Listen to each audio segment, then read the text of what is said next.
Hello, my loves, and welcome back to Bedtime Stories with Mommy J. We are continuing with The Day My Butt Went Psycho by Andy Griffiths. And we are on chapter 4B tonight. And remember, they were crashing. All right, here we go. Wham! The Buttmobile hit the ground. Zach was thrown forward toward the hatch. He put his hands out in front of him. The hatch opened. He went flying out and landed headfirst in an enormous clump of thistles. But they weren't like normal thistles. They seemed to be made of stainless steel, and they stank. Luckily, the needle-like thorns had missed Zach's eyes, but he felt like they were stuck in every other part of his body. But even worse was the terrible smell. It was hot, and a strong wind was blowing. What's next, thought Zach. As if having his butt trying to take over the world wasn't bad enough, now he caused the B-team to crash their Buttmobile. For all he knew, they could all be dead, and as usual, it was all his fault. Then he heard Eleanor. "Zach, you idiot!" she yelled. "I'm going to kill you!" "Can you get me out of these thistles first?" he asked. He felt Eleanor's hands around his ankle, and with one hard yank, she pulled him free. "Ugh!" screamed Zach as hundreds of needles were pulled from his flesh at the same time. "Easy does it."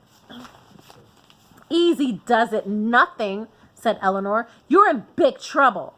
Zach was lying on his back on hot sand, looking up at Eleanor's face as if in a nightmare. Her eyes were bugged out as she appeared to be frothing at the mouth. Above her, the sky was bright, brilliant blue, and the wind roared around them, blowing sand into Zach's ears, eyes, and mouth. "You idiot!" she screamed. "You absolute idiot! You idiot, stupid, moronic, stupid, idiotic idiot!" "But," Zach said. "Don't interrupt me," spat Eleanor. "I haven't finished yet. You crazy, lame-brained, pathetic, dumb klutz fool." "You forgot idiot," said Zach. But Eleanor's only response was to put her hands around Zach's throat and start squeezing as hard as she could. "No, Eleanor," he yelled, but all that came out was a high-pitched, strangled noise. In the distance, Zach could see the Buttmobile stuck nose first in the sand.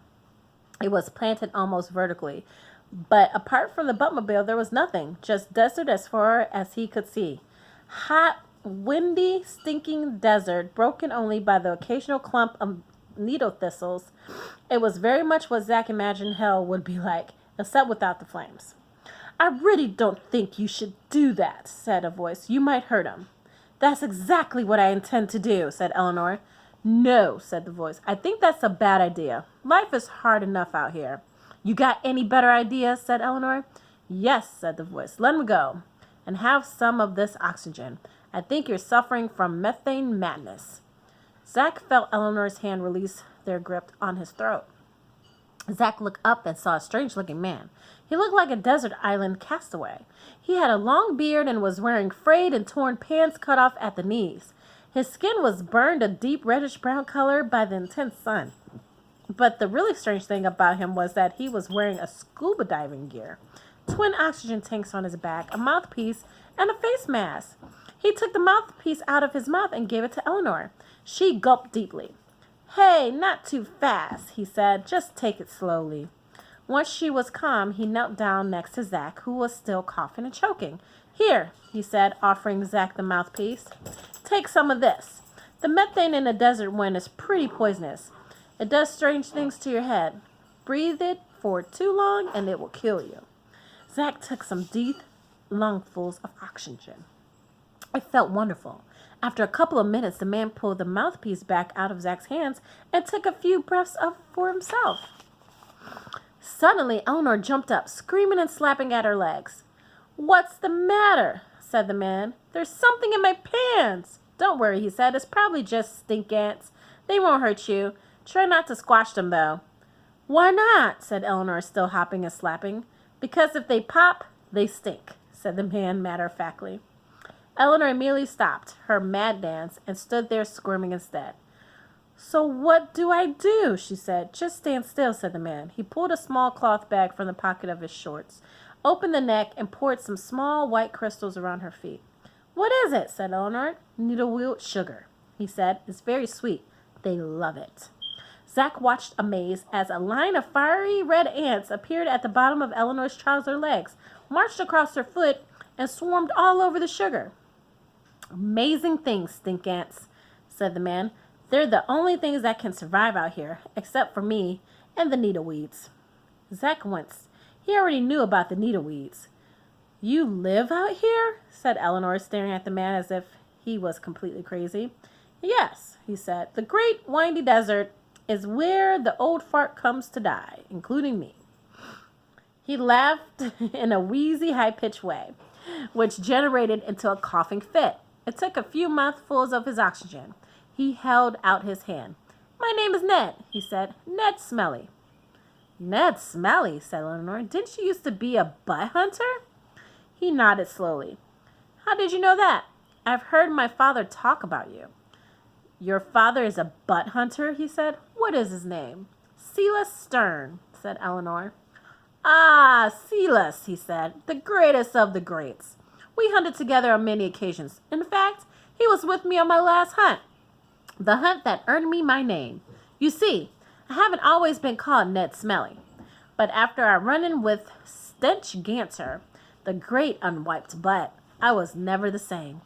What happened? Said Zach. Well, Ned said, to cut a long story short, I copped a full blast from the beast. To this day, I haven't been able to get rid of the stench.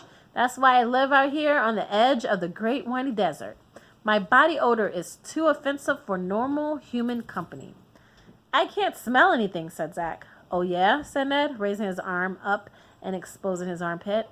Zach wasn't even close, but it was the worst thing he had ever smelled. The smell was so bad he started clawing at his nose to try to rip it off his face. Hey, calm down, said Ned, offering Zach his oxygen mouthpiece. Have some of this. Zach breathed it in and calmed down. Thanks, he said. I needed that. Your father, as usual, came away from the encounter unscathed, said Ned, but Stenchgator remains, to this day, living in the brown forest. I thought it was the black forest, said Zach. Not anymore, said Ned. Not since Stenchgator took up residence there. Ned turned to Eleanor. Is there anyone else in the Buttmobile? Oh, no, said Eleanor. The bee team. I completely forgot about them. Come on. Ned and Eleanor ran to the Buttmobile. Zach followed them, but he couldn't run. His feet were still full of needleweeds. By the time Zach got there, Ned and Eleanor had pulled the kicker, the smacker, and the kisser out of the Buttmobile and laid them in the shade of one of its wings. They were all unconscious, but Ned used his oxygen tank to revive them, and pretty soon they were all coughing and spluttering, and the kicker was threatening to kick Zach's butt again. After thinking that he might have killed them all, Zach felt relieved and almost happy to hear the kicker's threat again. In fact, he almost would have been glad if the kicker had followed through. Zach knew he deserved it. What brings you out here anyway? Said Ned, passing the smacker his mouthpiece. And we are going to stop at that point for this evening. Make sure you brush your teeth and say your prayers. And I hope you have many sweet dreams throughout the night. Hugs and kisses. I love you. Mwah. Good night.